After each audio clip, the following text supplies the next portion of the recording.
vamos a revisar algunos de los conceptos más importantes que nos permitan entender esta primera gran pandemia del siglo XXI, que en estos 2 años pues, ha afectado no solamente la salud de millones de personas en el mundo, sino también otros aspectos en la vida diaria de todos los seres humanos en este planeta.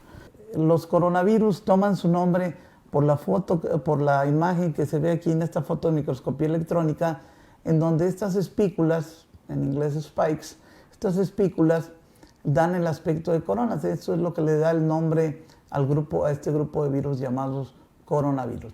Y van a tener mucha importancia, es importante que recordemos, porque las vacunas están diseñadas precisamente para que el cuerpo humano responda en contra de estas espículas y le impida a este virus hacernos daño. De los síntomas, creo que la mayor parte de todo el público en general está consciente de que este es un virus principalmente que nos da datos respiratorios.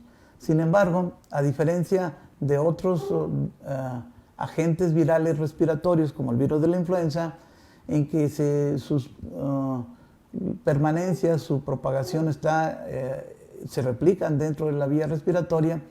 En el caso de los coronavirus, además de replicarse en la vía respiratoria, van a la circulación y nos afectan otros tejidos, riñón, cerebro, hígado, etc. Por eso la presencia muy heterogénea de los síntomas va a variar mucho. No todas las personas se van a comportar igual.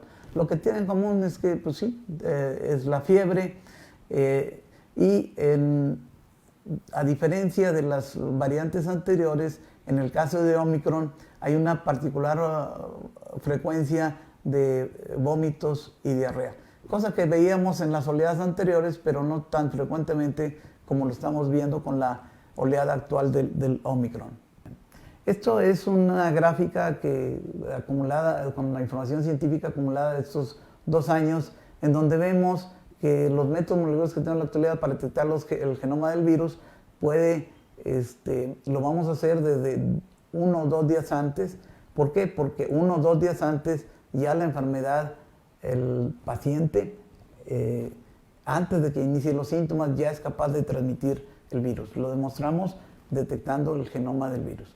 Y esto se va a prolongar por más de 2 semanas.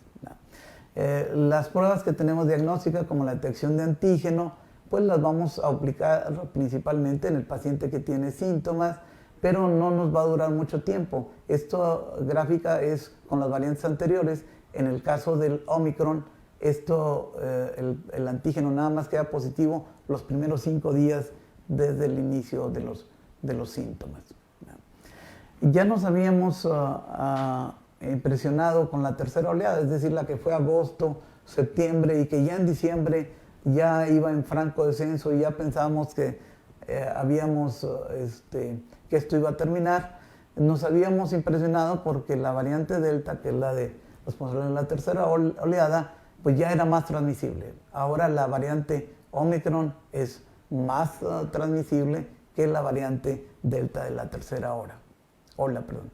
Y aquí lo que vemos, lo que les mencionaba, la variante Omicron tiene un periodo de incubación más cortito, es decir, desde que la persona se expone a una persona infectada sin protección, pasan de 1, 3, 4 días. El periodo de incubación es muy cortito. Entonces también en esto, vean que la incubación en la variante anterior, inmediata anterior, era más larga y mucho más larga en las variantes del primer año.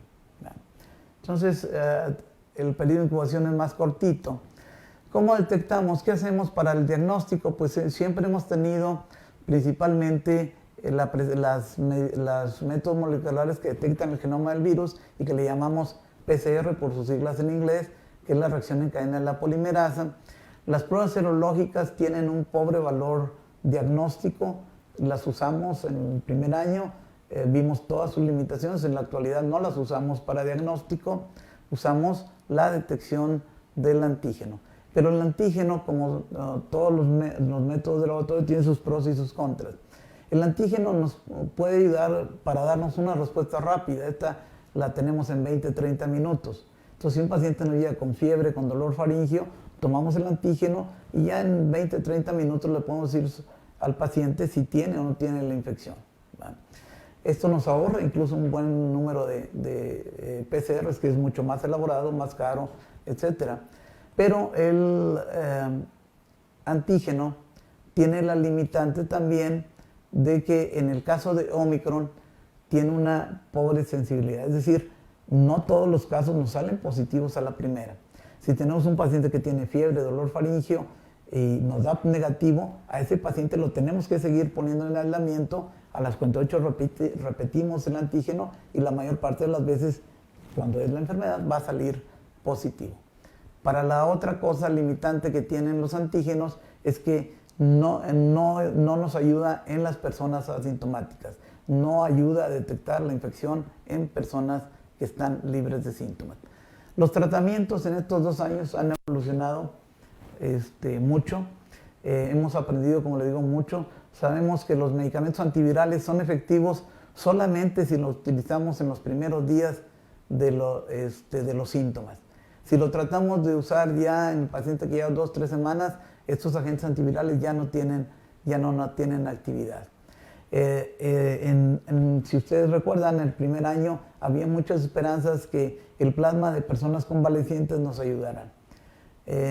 Conforme se fueron haciendo los estudios clínicos, se mostraron la pobre eficacia también. Administrado tardíamente no tenía ningún sentido. En la actualidad, en algunos pacientes aplicados en etapas muy tempranas, pudieran ser de ayuda.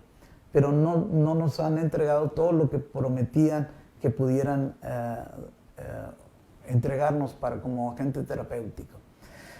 Luego tenemos los inmunomoduladores y adyuvantes que nos ayudan, eso sí, para los pacientes más graves, estos sí que están internados, intubados, en donde mucho de lo que batallan para respirar es por la respuesta inflamatoria, es donde tienen su lugar.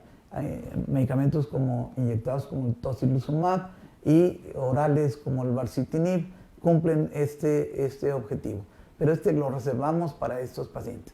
Como todo en la medicina, todos los tratamientos son tan buenos o tan malos como los sepamos utilizar.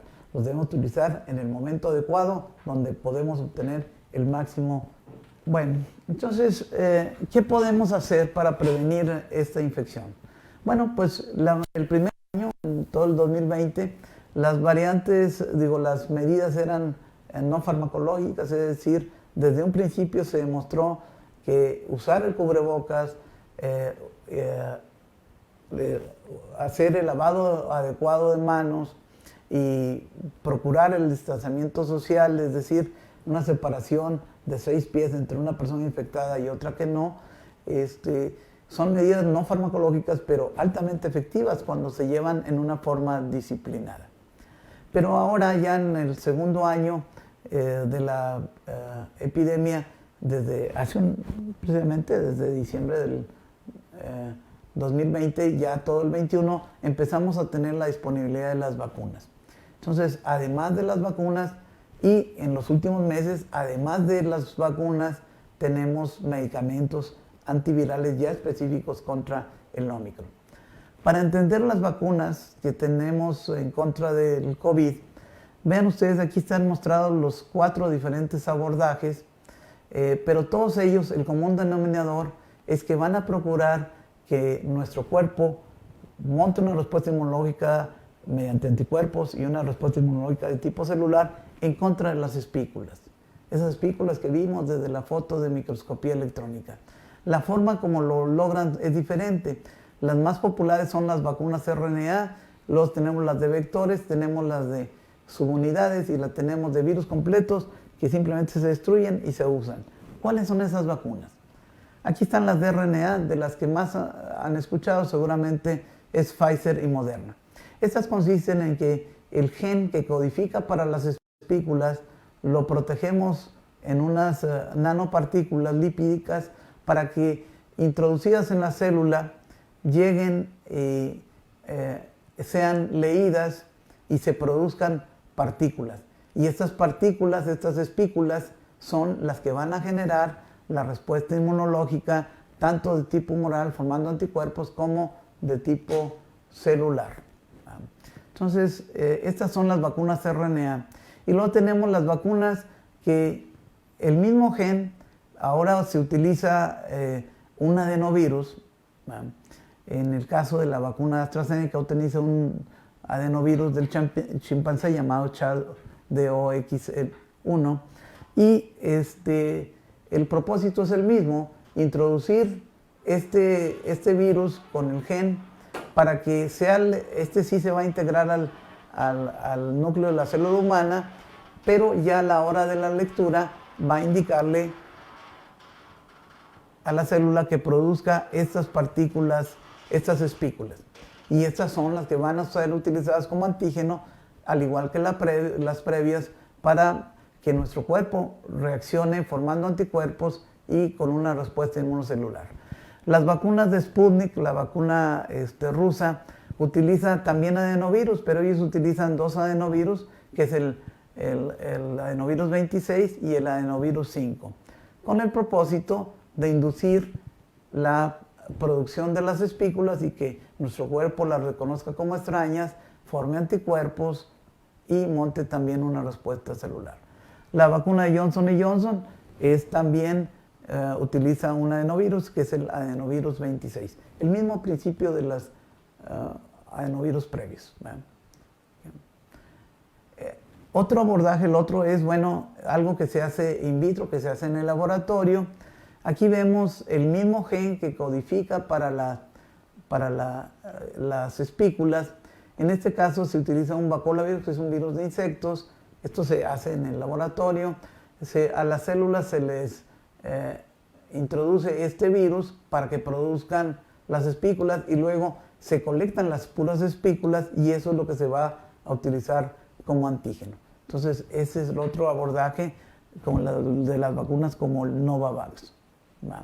Y el resultado y el propósito final es lo mismo, que nuestro cuerpo reaccione en contra de las espículas, por ponerlo en términos sencillos. ¿Okay? Las vacunas de virus muertos, él le decía, esto se inactiva químicamente y los restos del virus es lo que se utiliza como antígeno. Entonces esto, además de formar anticuerpos contra las espículas, forma contra otras estructuras del virus. Esta es la técnica más utilizada en vacunas para otras enfermedades y también está siendo utilizada en el caso de coronavirus. Sinopharm también es el mismo principio, es un virus que es inactivado químicamente y lo vamos a utilizar como antígeno. Entonces, ¿qué hay de nuevo en el tratamiento de la enfermedad? Y que les decía, estos 2 años nos han dejado mucha enseñanza. Si ustedes se acuerdan, en el primer año había la posibilidad de que la ivermectina, que la la hidroxicloroquina nos pudieran ayudar. Los estudios clínicos demostraron que no, son sustancias totalmente inefectivas, nada más nos exponen efectos colaterales importantes, entonces han sido abandonadas. Otras, como el remdesivir, fue el primer medicamento antiviral que tuvimos específicamente contra el virus. Al principio se empezó a utilizar en pacientes con enfermedad avanzada y se vio que no era eficaz. En la actualidad ya se sofisticó y tiene indicaciones para el paciente que tenemos hospitalizado, que está recibiendo oxígeno, pero que todavía no está intubado y que está en sus primeros días de los síntomas, en sus primeros 10 días de los síntomas. Es donde en la actualidad utilizamos este medicamento que es intravenosa. Fue muy claro desde el principio, desde el primer año, que la dexametasona definitivamente era de mucha ayuda para los pacientes que requieren oxígeno, lo sigue siendo válido, sigue siendo parte de nuestro armamentario. Y ya les explicaba de los dos inmunomoduladores, el tocilizumab, que es intravenoso, y el baricitinib. Pero esto es reservado para los pacientes que ya tienen 1 o 2 semanas en el hospital y tienen una reacción inmunológica importante. Estos no son para el paciente ambulatorio. Bueno. La anticoagulación nos encontramos que era importante, particularmente para el paciente hospitalizado. Y pues lo que había mucho entusiasmo por los anticuerpos monoclonales, como el Regeneron, etcétera, pues en la actualidad, con esta variante Omicron ha probado estas dos ser inefectivas. Okay. Entonces, como les decía, el que está afuera, que ya no usamos hidroxicloroquina, ya no usamos ivermectina, ni la vitamina C, ni la vitamina D. Okay. Entonces, aquí también, perdón, okay. El zinc, los inhibidores de proteasa, que el primer año los usamos, como el opinavir. Los estudios clínicos ya posteriores nos han demostrado que no han sido efectivos, ni la colchicina, la fluvoxamina, esto apenas está en estudio. Este es un antidepresivo que se ha demostrado que algunas observaciones clínicas que los pacientes que lo recibían como terapia para su depresión se infectaban menos. Entonces, en la actualidad todavía no es estándar, está siendo estudiado y en los siguientes meses vamos a ver si lo podemos utilizar como tratamiento. Dentro de sin embargo, me gustaría volver a las medidas no farmacológicas. ¿Por qué? Porque bien utilizadas son tan buenas y tan efectivas como incluso las vacunas. Pero en la actualidad, en este 2022, tenemos estas medidas no farmacológicas, tenemos vacunas y tenemos medicamentos. Esta combinación de tres factores con un virus que después de que hace el pico baja pronto, nos hacen ver optimista en lo que va a pasar en los siguientes meses en el mundo y en nuestro país. De las intervenciones no farmacológicas, pues obviamente debemos de evitar exponernos a un agente. Si vemos una persona tosiendo con fiebre, pues obviamente nos vamos a alejar de ellos. A diferencia de otros virus respiratorios, este virus sí se puede transmitir a través de la conjuntiva ocular. Es decir, si el paciente tose, nos mancha, nos contamina los dedos, nos frotamos, el receptor para el virus lo tenemos en la conjuntiva. Entonces sí puede ingresar. No es lo más frecuente, pero sí está demostrado que esto ocurre. Entonces, por eso tenemos que tener bien cubierta la boca, la nariz. El lavado de manos viene a ser muy importante, de perdido con agua y jabón por al menos 20 segundos. ¿Verdad? Si no, pues también nos apoyamos con los desinfectantes con más de 60% de alcohol.